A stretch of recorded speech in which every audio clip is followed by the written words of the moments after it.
Hello, my name's John Parvin and I want to provide you my review of the Vita R4 iPod speaker system. Unfortunately, our radio microphone is, the batteries are dead, so we're going to do it old style with a decent microphone. So if you follow me, and I can't get that far away from the cameraman, you understand?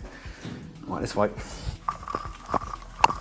Our iPod speaker selection, you'll see, I don't know if you can get this in, Dan, we've got quite a range of iPod speakers in here, but at the moment, the one we're really interested in is this Vita R4 unit here.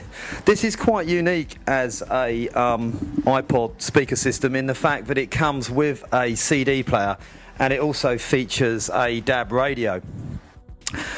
Initial impressions, it's quite a sizable unit and the speakers here don't look very large, but if I would to lift it up, and I'll do that now, 1 second. If you can get in there, Dan, and see that there is in fact a downward firing sort of subwoofer third speaker on the bottom. Dan's going to give you just a close up there of the unit.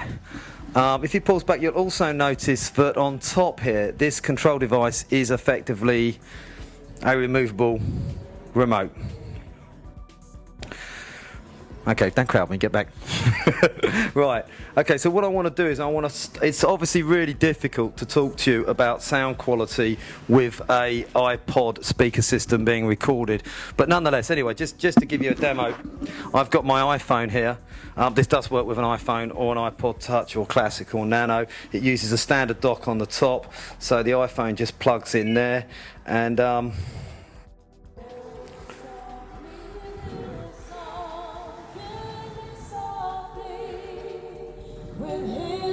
so here you go, a little bit of the Fugees for you.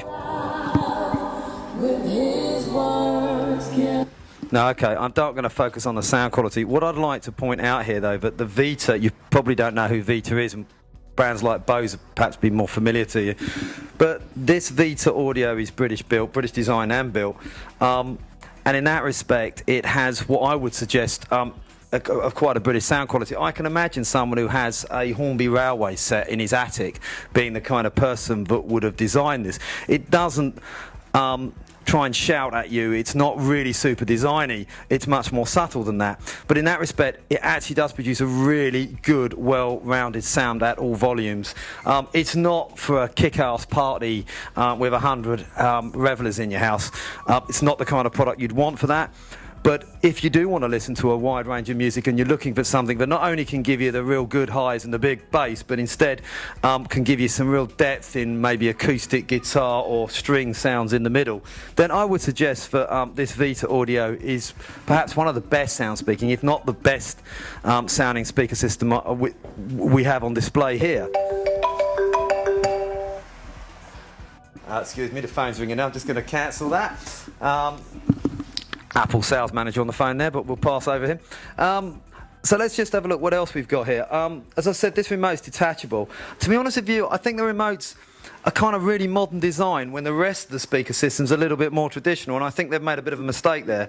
But you have got other sources, so I'm going to try the... you can have a USB input, there's a CD there, there's an FM radio, and there's also a DAB radio. So let's just try that. The aerial on the back here comes up.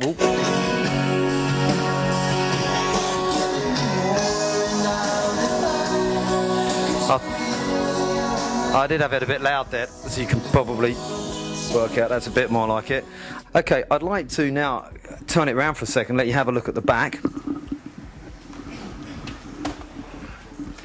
What you can see is we've got a separate volume for the subwoofer. And interestingly, we've got a left and right standard phono plug in and out.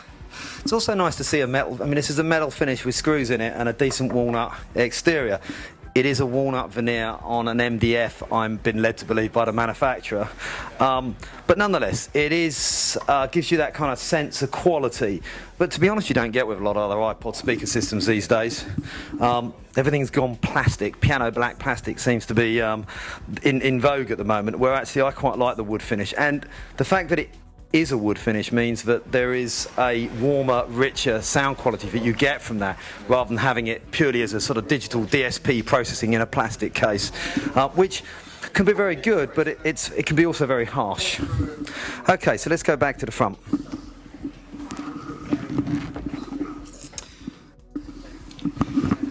Once again on the front you've got this aluminium front fascia, you know, and a nice sturdy kind of what kind of feels like a chrome, though it strikes me as that is a plastic on-off button on the front there. You'll notice that you get a fairly small two-line digital display, and at the moment we've got the DAB radio on. If I can bring your attention up to the remote on top, this area needs tightening. What you'll notice on top is that you have a range of buttons. I personally don't think this is the best remote in the world. We have a source button, and then by using up and down we can change between standard radio, CD, the iPod dock, or the DAB radio. In sense, the buttons around the top here refer to the iPod control. In terms of accessing the iPod, you can change the songs with this remote control, and the remote, this central bit, is the volume. It isn't a permanent wheel. It actually just moves through, say, 15 degrees to register a single click up or down in volume, which is a little bit frustrating. I wish it was a standard volume knob rather than this kind of slightly frustrating, almost like button version. You'll notice on the front, while we're here, that we have a USB port which allows us to drive this unit directly from a computer-based system, and also we have a headphone socket, and I have no idea what this one means.